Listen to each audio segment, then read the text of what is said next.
Cette histoire a commencé il y a 2 ans. Puis je suis tombé sur ce projet sur internet, Timur Dotova. Il s'agit d'une version moderne du design Loaz, l'Oasa du futur.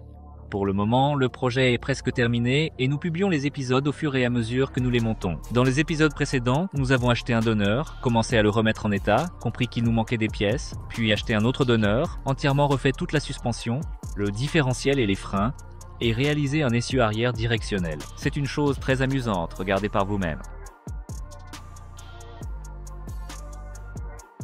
Après la première sortie sur le terrain, nous avons compris que notre moteur ne nous convenait pas et il a été décidé de le remplacer, ce que nous avons fait dans les épisodes précédents. Après avoir remplacé le moteur, nous avons dû changer toutes les pièces associées et assembler la voiture définitivement.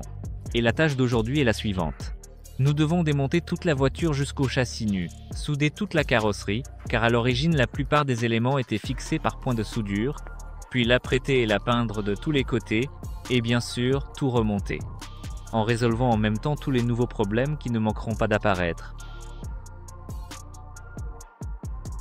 Voilà où nous en sommes.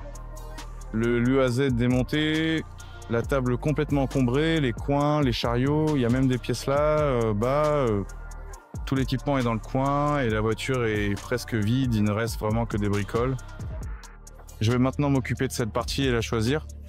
Par exemple, il faut souder à certains endroits, nettoyer les pièces à peindre, emballer certaines choses dans du film étirable ou les mettre sur l'étagère, retoucher quelque chose ici ou là, remplacer certaines pièces ailleurs. C'est pourquoi je vais maintenant trier tous ces tas, ces montagnes et continuer à avancer. Concernant l'embrayage, celui qui faisait du bruit hier, il n'y a rien de grave ici, tout va bien. C'est très probablement la butée d'embrayage qui faisait du bruit. Comme vous pouvez le voir, la voiture est complètement démontée à l'exception des roues. Nous les avons laissées pour l'instant par commodité. Et maintenant, il reste une semaine de travail. Un travail ennuyeux, monotone.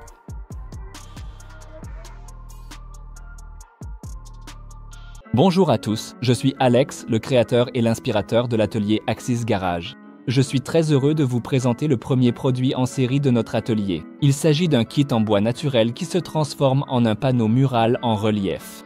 Il peut servir aussi bien de magnifiques cadeaux que d'éléments de décoration, d'ornements pour votre intérieur ou de pièces de votre collection automobile. Nous avons parcouru tout le chemin de la création du produit, de l'idée à la production en série, par nous-mêmes, et nous en sommes très fiers. Nous avons déjà réalisé une série pilote et beaucoup de nos amis et proches l'ont apprécié à sa juste valeur. Nous croyons que notre création trouvera un écho dans vos cœurs et que tous ceux qui sont passionnés par l'histoire de l'automobile, le design et les voitures classiques nous soutiendront sans aucun doute.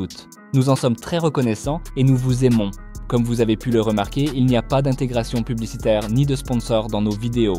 La seule chance de continuer à exister et à nous développer, c'est le lancement de ce produit. Dès aujourd'hui, nous avons lancé une campagne sur Kickstarter où vous pouvez nous soutenir et être parmi les premiers à recevoir votre kit de construction. Et nous aurons la possibilité de continuer à créer nos projets et à vous ravir avec du contenu unique. Je laisserai le lien dans la description. Votre soutien nous est plus nécessaire que jamais. Merci. Voilà à quoi ressemble de près le tablier moteur soudé, les gars. Au niveau du longeron, il y avait beaucoup de petits travaux à faire ici. J'ai nettoyé les soudures d'origine et j'ai tout renforcé ici. Ici, j'ai ajouté et renforcé parce que c'est vraiment une pièce structurelle. J'ai tout soudé ici, j'ai pas encore tout nettoyé, mais la plupart, déjà, j'ai soudé tous les trous superflus. Là, j'ai tout assemblé en ne laissant que ce dont nous avons besoin. J'ai tout renforcé ici. J'ai soudé avec des fixations. Je l'ai renforcé ici. Échaudé par en dessous. Je vais encore tout brûler ici aussi. Alors, pendant que je travaille sur la carrosserie, pour ne pas perdre de temps, nous avons décidé de travailler sur le moteur en même temps. Mais nous ne nous occuperons pas du moteur. Nous déléguerons ce travail à une personne qui le maîtrise bien mieux et qui le comprend. Bah, justement, dans notre ville, il y a un super gars, un bon ami à moi, qui s'y connaît vraiment en diesels. Vraiment, il en sait quelque chose sur les diesels. Il va entretenir le moteur, changer tous les joints d'étanchéité, les bagues, probablement la distribution et d'autres consommables, tout ce qu'il jugera nécessaire. Il fera aussi quelques retouches de peinture pour que ce moteur soit beau et agréable et qu'il n'y ait aucune fuite, aucune goutte qui s'échappe. Il va jeter un œil à ce moteur et concernant son fonctionnement, nous n'avons pas eu de reproches, donc nous n'irons probablement pas l'ouvrir. Avec son regard professionnel, il va l'examiner, nous dire ce qu'il faut changer, nous lui apporterons tous les consommables et il les remplacera. Heureusement, il a aussi sa propre chaîne YouTube, donc la version complète de la vidéo, vous pourrez probablement la voir chez lui. Nous allons prendre contact avec cette personne dont le travail est reconnu et apprécié afin de lui demander de nous fournir quelques-uns de ses plans les plus pertinents, les plus intéressants, les plus esthétiques. Ces éléments visuels d'une qualité exceptionnelle seront ensuite intégrés méticuleusement et de manière harmonieuse au sein de notre propre production vidéo. Cette intégration sera réalisée avec le plus grand soin, en veillant à ce que chaque plan s'insère parfaitement dans le flux narratif et visuel de notre projet, assurant ainsi une cohérence et une fluidité irréprochables. Si cette démarche suscite votre intérêt et que vous souhaitez en apprendre davantage sur son travail exceptionnel, nous vous encourageons vivement à aller consulter son œuvre. C'est une personne véritablement compétente, digne de confiance et dotée d'une expertise approfondie, qui possède une connaissance inégalée dans son domaine. Il est reconnu pour son savoir-faire, sa créativité, sa capacité à produire des contenus de très haute qualité qui captivent et informent. Par conséquent, nous vous conseillons sans aucune hésitation de prendre le temps d'y jeter un œil attentif, car cela en vaut réellement la peine et vous ne serez absolument pas déçus par la richesse, la diversité et la pertinence de ces réalisations. Pour l'instant, et afin de vous donner une idée précise de la situation actuelle et de l'évolution de notre projet, voici un aperçu détaillé de l'apparence et de l'état de la voiture à ce moment précis. Nous allons vous montrer chaque angle, chaque détail, chaque imperfection et chaque caractéristique distinctive pour que vous puissiez apprécier pleinement son état actuel avant les prochaines étapes de sa transformation et de sa restauration. Nous allons explorer minutieusement son extérieur, son intérieur et tous les aspects qui définissent son allure présente, vous offrant ainsi une vision complète et exhaustive. Rien n'a changé à la caméra, mais en réalité, il y a ici plus de 4 jours, des journées complètes de travail. Soudure, meulage, découpe, j'ai soudé toutes sortes de petits bouchons, nettoyé à certains endroits, toutes sortes de petits détails, plus de 4 jours. Bien sûr, à la caméra, on ne remarque rien, mais en réalité, voilà le résultat. Je pensais que j'allais m'en sortir beaucoup plus vite, mais ça s'est passé comme ça. Maintenant, le plan est de finir de démonter la voiture. Très probablement, je vais retirer complètement la suspension avant, la suspension arrière aussi, afin que la carrosserie, comme on l'a fait avec la fourgonnette, soit séparée pour l'emmener à la peinture. Bien tout nettoyer, tous les endroits qu'on n'a pas pu atteindre, puis la préparer pour la peinture et la peindre. J'ai tout nettoyé avec tous les matériaux, toute la gamme de produits des gars de G-Tool. J'ai vraiment tout utilisé, même les disques à lamelles, les disques abrasifs, les disques en fibre, les disques durs et les disques à tronçonner. Vraiment absolument tout. Même les fraises, les brosses et les disques corail. Vraiment toute la gamme des gars de G-Tool. Ils nous ont envoyé beaucoup de choses ici, donc c'est bien. Quoi utiliser? Comme l'UAZ implique encore un peu de tout-terrain, nous avons décidé de prendre soin du cric à l'avance. Nous avons commandé le cric aux mêmes gars qui ont embauché le gamin. 4S4 SPB. Le cric est un cric de rivière, ce qui signifie que le corps doit être renforcé. Il est donc préférable de le faire maintenant. Tant que notre carrosserie est dans cet état de modification globale, avant la peinture, nous finissons toutes les soudures, nous nettoyons, et c'est donc le moment le plus approprié pour le faire. Nous allons le déballer maintenant. Je vais comprendre le principe de son fonctionnement et à partir de là, je renforcerai la carrosserie là où c'est nécessaire. Voilà un costaud que nous avons à disposition. Et il fonctionne à peu près comme ça. Il faut encore comprendre comment il fonctionne. C'est tout. Il suffit juste de serrer plus fort. Voilà, donc maintenant nous devons renforcer sur le côté les endroits précis où ce cric peut soulever la voiture. J'ai aussi commandé des accessoires spéciaux et très utiles qui permettent de soulever la voiture avec ce cric en l'attachant solidement par les roues avant et arrière du véhicule. Si j'ai bien compris, c'est avec ces sangles. On s'attache à la roue et ici on insère le cric lui-même. Dans cette cavité, nous avons encore beaucoup à apprendre sur toutes ces bases. Il faut continuer à apprendre.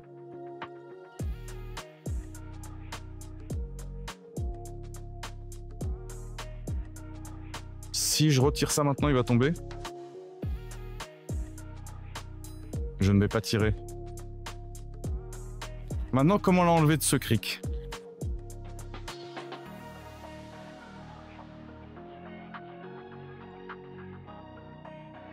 Ah, comme ça, doucement dans l'autre sens. C'est de la technologie tout de même. Voilà, maintenant nous allons renforcer la carrosserie. Oui, même si nous n'avons pas l'intention de participer à des compétitions de tout terrain. Un bon cric et un treuil restent tout de même indispensables dans un tel projet. Nous renforçons l'endroit que nous pourrons potentiellement soulever avec ce costaud, puis nous continuons. Voilà le type de pièce que j'ai préparé pour notre anneau de remorquage. Elle sera soudée comme ceci. À l'avant, elle sera fixée sur la fixation avant du berceau, la patte avant du berceau. Et elle partira vers l'arrière, parce que cette fixation me semblait insuffisante. Ici, c'est juste un tube de 30, et j'ai décidé de l'attacher aussi à la patte arrière. Ici, il y a déjà 2 boulons solides fixés au longueron, le longueron lui-même, donc je pense que ce sera largement suffisant. Et c'est avec cette deuxième patte que la structure sera renforcée. Voilà de ce côté. Eh bien, maintenant, il ne reste plus qu'à installer cette pièce et à bien la souder. C'est d'ailleurs ce à quoi Colia s'occupe depuis une semaine.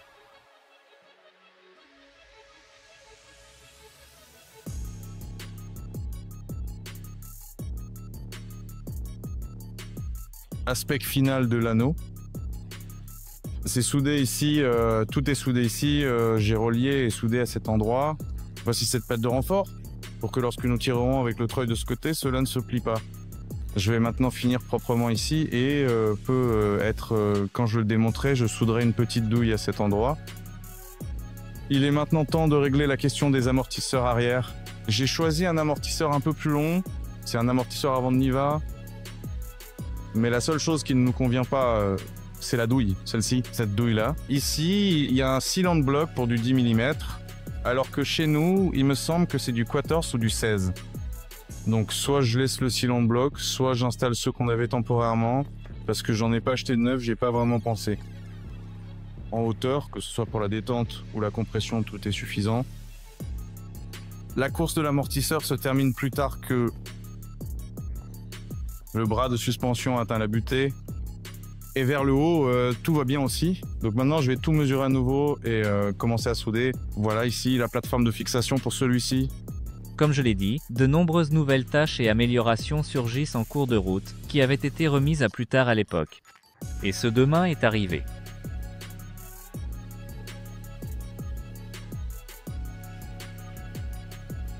Il faut réinventer la fixation des amortisseurs arrière, car nous avons maintenant un autre pont et les roues arrière tournent aussi. Par conséquent, la solution d'origine de l'usine ne nous convient plus. Et après seulement une demi-journée de travail, nous avons cette solution sur mesure. Voici à quoi ressemblent les amortisseurs déjà installés, anticipant ce qui sera précisément écrit que nous allons découvrir ensemble, et qui sont essentiels pour une conduite stable et confortable et sécurisée. Les amortisseurs avant sont trop rigides pour la suspension arrière. Je vous rappelle qu'ici, à l'arrière, il y aura encore un treuil, une batterie, un réservoir. La voiture sera chargée sur le toit. Il y aura du chargement. Disons, quand tout sera chargé ici, ces amortisseurs seront parfaits. Parce qu'il y aura ici autant de poids qu'à l'avant, pas moins que le poids du moteur. C'est pourquoi je pense que le choix de ces amortisseurs est exactement ce qu'il nous faut dans cette configuration. Tout restera ainsi. Si, une fois la voiture chargée, avec tout ce que nous y mettrons, elle s'affaisse trop, nous la relèverons légèrement avec les barres de torsion pour la ramener à cette position. Alors, chers amis, il est grand temps de déballer ce colis mystérieux qui traîne chez nous depuis une très longue période. Ce colis influence directement l'apparence esthétique de la voiture, le concept fondamental de la voiture, et même, à mon humble avis, la perception générale et globale de la voiture. Voilà. Et je le déballe maintenant alors que nous avons presque fini de souder la carrosserie parce que pour cet objet, nous avons besoin de support sur le toit. Et pour les souder correctement et de façon précise, je trouve logique de la déballer maintenant et de l'essayer. Ici, nous avons une tente de toit. Une tente de toit pliante pour le camping. Je vais l'ouvrir un peu et vous montrer tout le contenu. La déballer complètement tout de suite, je pense que c'est pas la peine pour l'instant. Elle va vite se salir ici. Mon objectif maintenant est de l'essayer, de comprendre comment elle s'ouvre. Sur les photos, j'ai tout vu, mais il faut la toucher en vrai, voir comment elle s'ouvre et la mesurer. Les dimensions d'installation pour souder une traverse sur le toit du l'UAZ, car il n'y a absolument qu'une traverse là-bas. Et une fois qu'on l'aura fixée sur le toit, on l'ouvrira probablement. Nous avons décidé d'apporter cette nouveauté au projet en plein milieu de la construction. C'est justement pour cela que les rendus que nous montrons au début de l'épisode ne correspondent pas tout à fait à la réalité. Au final, nous avons validé les modifications avec Timur, l'auteur du projet, et l'apparence finale sera, pour le dire gentiment, différente de ce à quoi vous vous attendez.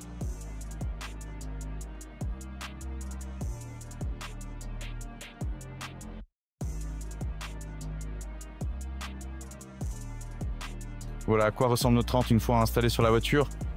Je ne l'ai pas encore fixée. Elle repose simplement ici sous son propre poids. Elle est soutenue par l'échelle, donc quand je l'ai dépliée, elle bougeait un peu. Il n'y a pas beaucoup de place pour la déplier ici. On bute contre les lampes et déjà contre les caisses à outils. Voilà, je l'ai dépliée. Elle a cet aspect... Pourquoi ai-je fait tout cela? Je testais la fixation sur le toit et j'observais comment nous allions l'installer à l'avenir. Car selon les recommandations du fabricant, elle doit être fixée sur les barres de toit d'origine, ou pas forcément d'origine, mais sur des barres de toit transversales, à l'aide de cales en aluminium, de certaines attaches. Nous n'aurons pas cela, il n'y aura pas d'espace chez nous, et en plus elle sera encore dans une sorte de coffre. C'est à dire qu'il y aura un coffre pour elle qui s'intégrera dans notre design, le design de notre voiture. Donc voilà, les essais sont terminés, la taille convient, tout convient.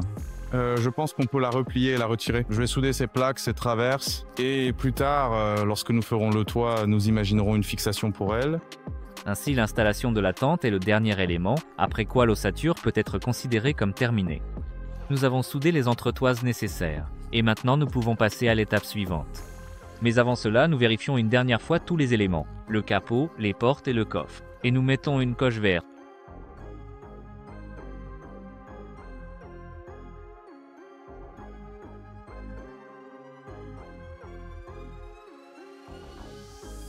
Autre bonne nouvelle, le moteur nous est revenu de chez les chats. Je ne vais pas détailler tout ce que les chats fait dessus, tout cela sera sur sa chaîne dans une vidéo. Nous mettrons les liens vers ses réseaux sociaux et vers cette vidéo quelque part dans la description. Je dirais simplement que le moteur est désormais entièrement remis en parfait état de fonctionnement et je suis maintenant absolument certain qu'il ne fuira plus jamais, ne suintera plus du tout et ne rejettera plus aucun liquide indésirable. Et il a une bien meilleure allure esthétique qu'avant, c'est indéniable. Pour ceux que ça intéresse, je recommande d'aller sur la chaîne de l'Échat, il explique tout en détail, du moins je l'espère. Il a décrit, expliqué et fait comprendre ce qu'il a fait avec ce moteur. Et voilà, nous avons de la beauté. Et ça, c'est encore une grosse coche verte. Un immense merci à Alexei, il a vraiment fait un excellent travail et a réalisé un contenu très instructif et utile. Regardez absolument cette vidéo, je laisserai le lien dans la description.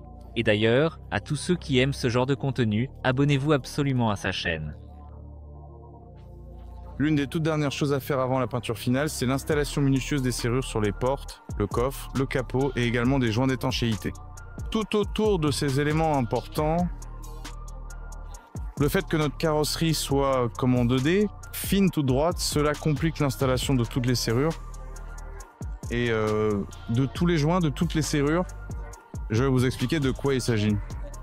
Dans une voiture, toutes les serrures sont cachées à l'intérieur des portes et on ne les voit nulle part dans les interstices.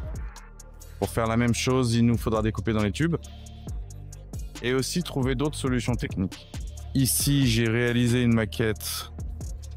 Le joint est celui d'une Gigouli, une bande de 40/2 et un tube de 20/10. La porte se verrouillera et sera étanchéifiée par ce joint en caoutchouc. Dans l'interstice, on ne verra ni la serrure ni rien d'autre. Le seul inconvénient, c'est cette pièce qui dépasse ici. Mais je pense qu'on va l'améliorer un peu. On va mettre une gaine thermo-rétractable rouge dessus et en principe, il sera dans une zone où tu ne pourras pas l'atteindre en montant dans la voiture. Voilà à quoi ressemblera le bord de la porte. Et tout cela va se verrouiller et s'étanchéifier avec ce joint en caoutchouc, justement. Je pense que Kolia a expliqué la théorie plus qu'en détail et s'est attaqué à la pratique. Pour installer le joint d'étanchéité, nous avons acheté cette bande que nous nettoyons d'abord, puis que nous apprêtons. Ensuite, nous commençons à l'installer pour améliorer l'encadrement de la porte.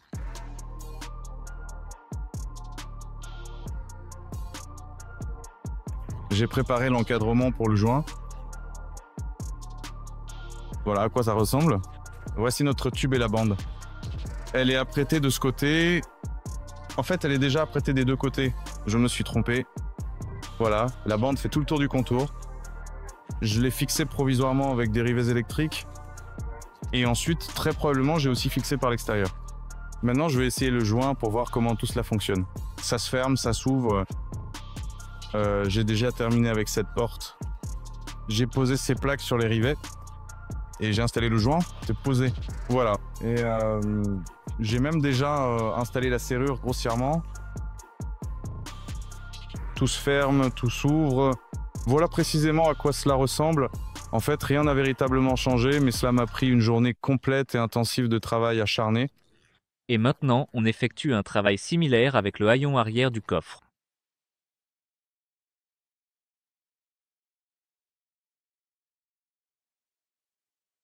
Et j'ai enfin terminé avec l'ouverture arrière. J'ai installé les serrures, une sur la porte du haut, deux sur la porte du bas. Alors, quel est le principe? On ouvre toujours d'abord la partie supérieure, disons, pour prendre quelque chose. Comme dans la plupart des crossovers, il me semble que c'est ce principe qui s'applique. D'abord la vitre, puis la partie inférieure. Et c'est la porte inférieure qui s'ouvre chez nous. Et sur la porte inférieure, j'ai modifié l'ouverture. Voilà cette ouverture pour qu'il y ait ici une grande surface plane.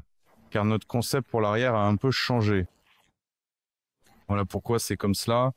Voilà. Maintenant, je considère que la voiture est prête à être démontée davantage, à retirer complètement le réducteur, l'arbre de transmission, toutes les suspensions jusqu'à obtenir une carrosserie totalement nue pour ensuite la nettoyer, la prêter et la peindre entièrement.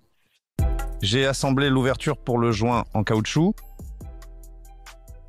Voilà à quoi ça ressemble. Voici notre tube et la bande. C'est apprêté de ce côté. En fait, c'est même apprêté des deux côtés déjà. Je me suis trompé. Voilà, et la bande fait tout le tour du contour. Je l'ai fixé provisoirement avec des rivets électriques. Ensuite, je vais aussi souder quelques points sur l'extérieur. Maintenant, je veux essayer le joint pour voir comment tout cela fonctionne. Ça se ferme, ça s'ouvre. J'ai déjà terminé avec cette porte. J'ai posé ces plaques sur les rivets. Et j'ai installé le joint en caoutchouc. Je l'ai posé. Voilà. Et j'ai même déjà grossièrement installé la serrure. Tout se ferme. Tout s'ouvre. Voilà à quoi ça ressemble. En fait, rien n'a vraiment changé. Mais ça m'a pris une journée de travail. Et maintenant, nous faisons un travail similaire avec le couvercle arrière du coffre.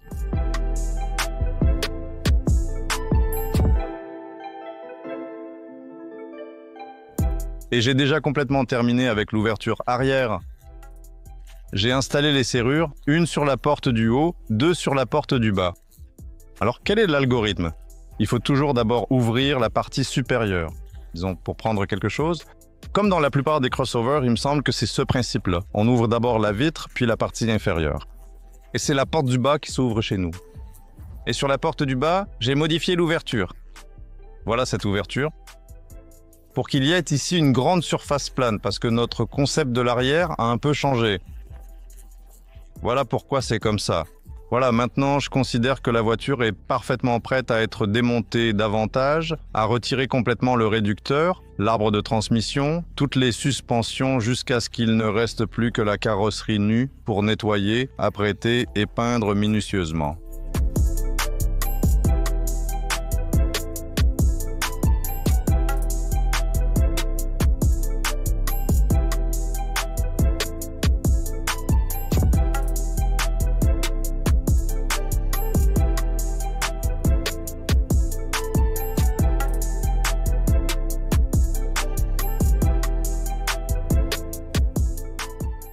Mais avant de commencer le décapage, nous avons un déballage tant attendu. Nous avons rêvé de ce truc toute l'année dernière. Et voilà, enfin, c'est arrivé.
La technologie moderne est enfin arrivée dans notre village.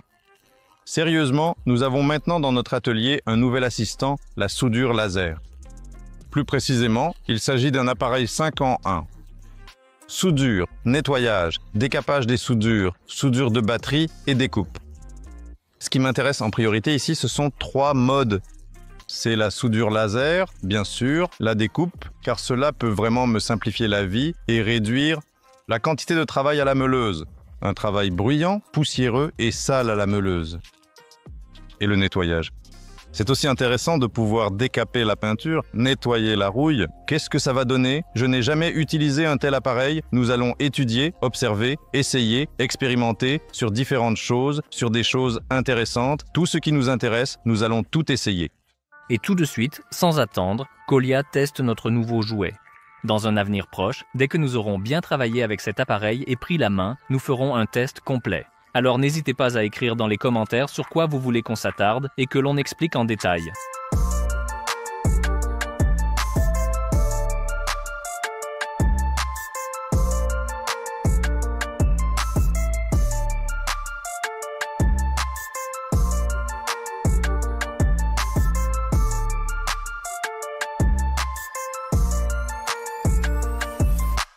Installer la GoPro. Je l'ai installée, mais j'ai oublié de l'allumer, donc je vais vous expliquer ce qui s'est passé.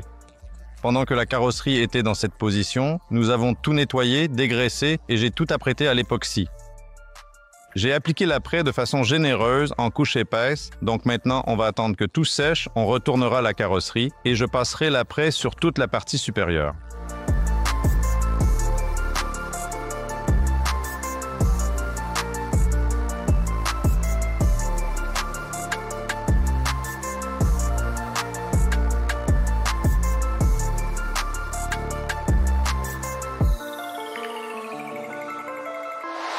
La carrosserie est entièrement peinte, apprêtée avec un apprêt époxy. En dessous, le châssis, tout l'intérieur, absolument tout, la cloison moteur des 2 côtés, toute la carrosserie est apprêtée. L'étape suivante, c'est d'attendre que tout cela sèche, puis on remettra la voiture sur le côté et on appliquera le Raptor sur le châssis et la cloison moteur, à l'intérieur comme à l'extérieur. Pendant que la carrosserie principale sèche, on ne perd pas de temps et on apprête les éléments rapportés.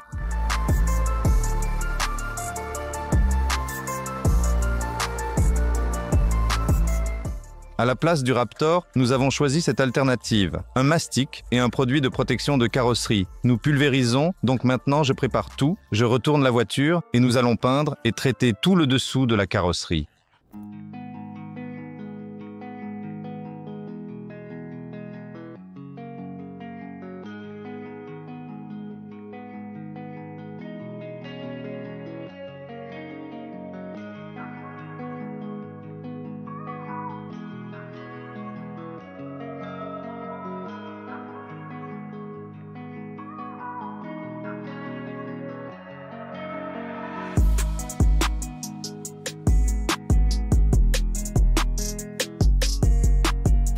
Et voilà, après 2 jours de travail, l'une des étapes les plus agréables du projet.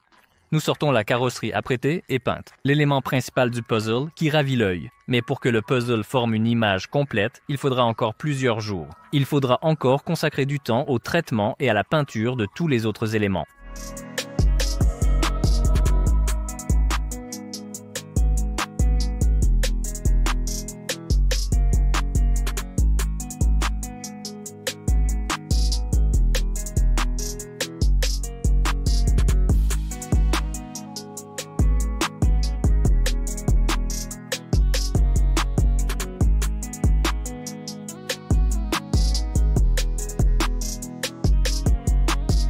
Et enfin, l'heure H est arrivée lorsque toutes les pièces modules et ensembles sont nettoyées, peints, séchés et prêts à être installés. C'est à cela que s'est attelé Colia.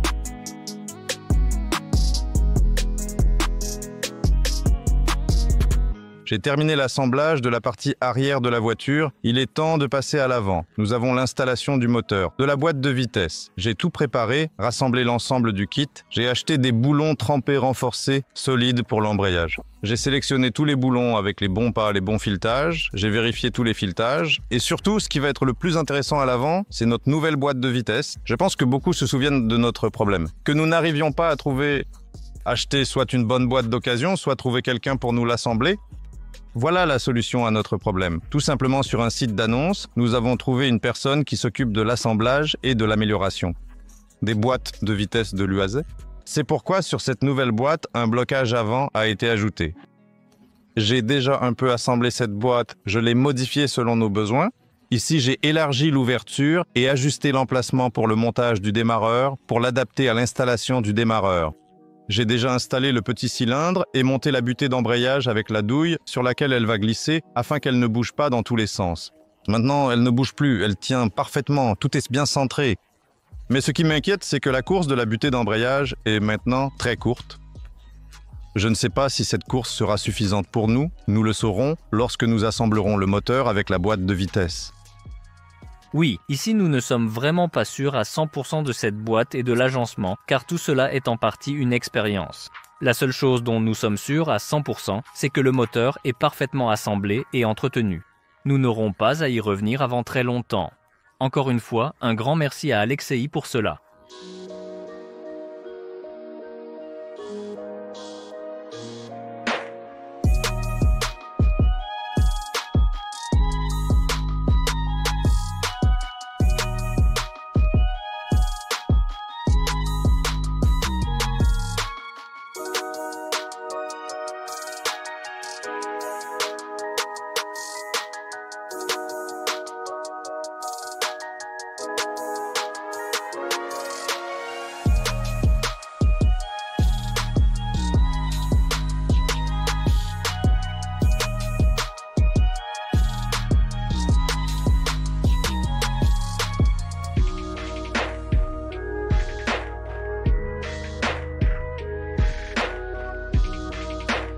Le remontage de la voiture bat son plein.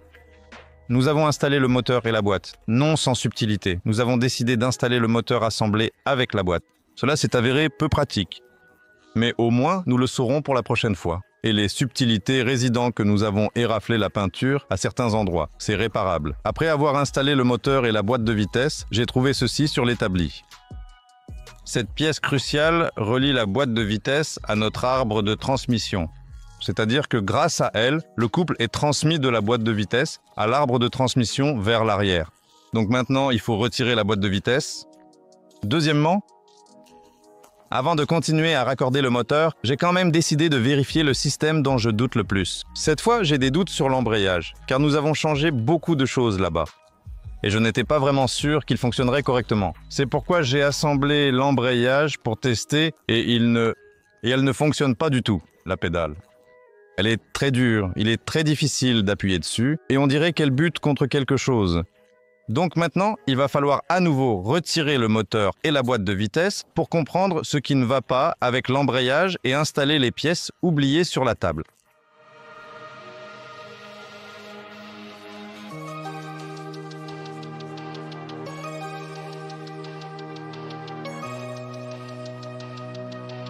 Voilà, j'ai tout modifié à l'intérieur de la boîte.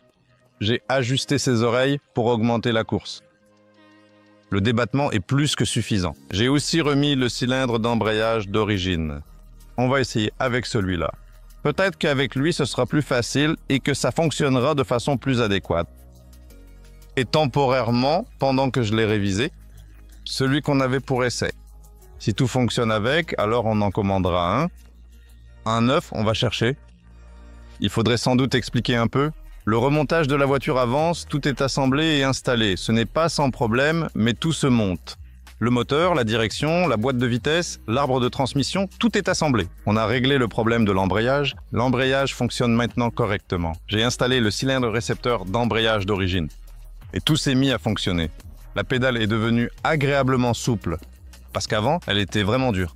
rigide et impossible à enfoncer. Bien sûr, on a passé du temps à régler le point de friction de l'embrayage. Il fallait vraiment trouver le bon réglage au millimètre près pour que tout fonctionne correctement. Bref, tout est prêt de notre côté. Les liquides sont remplis, les freins sont là, l'embrayage aussi, la direction assistée, tout est en place. Maintenant, on attend Alexei, il va démarrer le moteur pour nous parce que après l'avoir démonté et remonté, il n'a pas réglé la pompe, il n'a rien ajusté.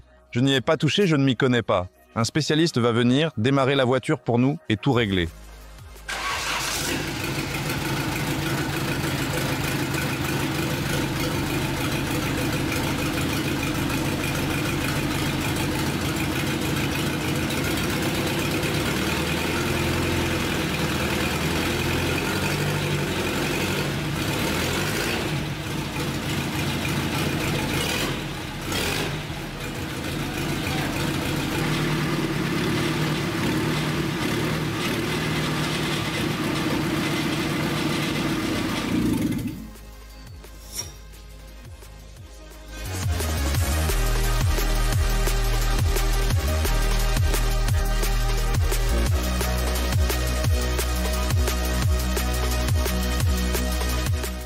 La voiture est assemblée et techniquement prête à sortir.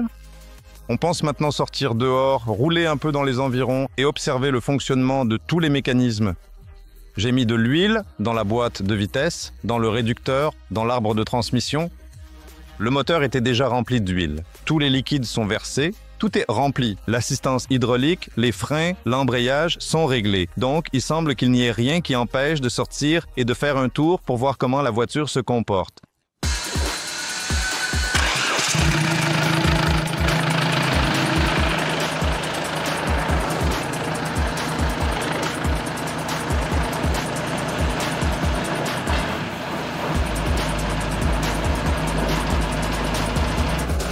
Oh!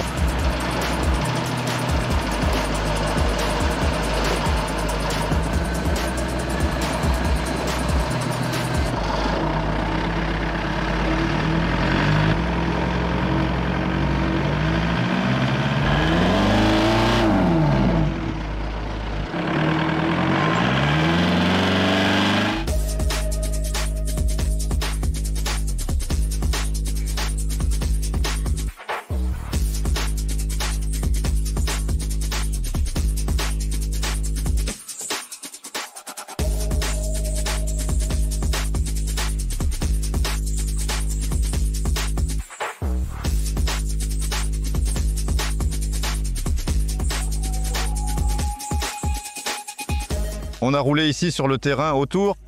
Il n'y a pas vraiment de boue ici. En ce moment, il fait sec et froid.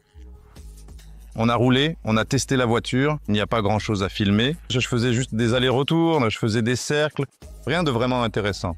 Mais cette sortie avait pour but de vérifier comment tout fonctionne ensemble. Tout est assemblé, tout fonctionne. On a réglé le problème avec l'embrayage. Tout va bien avec maintenant. Tout fonctionne correctement. Tout s'enclenche, tout se passe bien, toutes les vitesses passent bien, la direction fonctionne correctement, le système de refroidissement, même si le ventilateur n'est pas branché, on a roulé 1 heure et le moteur n'a pas chauffé. Le thermostat ne s'est pas ouvert, il fait frais dehors, la durite du bas est froide, le thermostat ne s'est pas ouvert, en principe, tous les systèmes fonctionnent correctement. Et la suspension, les amortisseurs modifiés, les points de fixation arrêt et les amortisseurs eux-mêmes, tout fonctionne correctement. Donc il reste encore beaucoup de travail sur la voiture, mais ce travail va désormais avancer. Il nous faut nous équiper de faisceaux électriques, de capteurs, de tout. Et bien sûr de la carrosserie. C'est pourquoi je pense qu'on peut déjà commencer à s'occuper de l'extérieur de la voiture.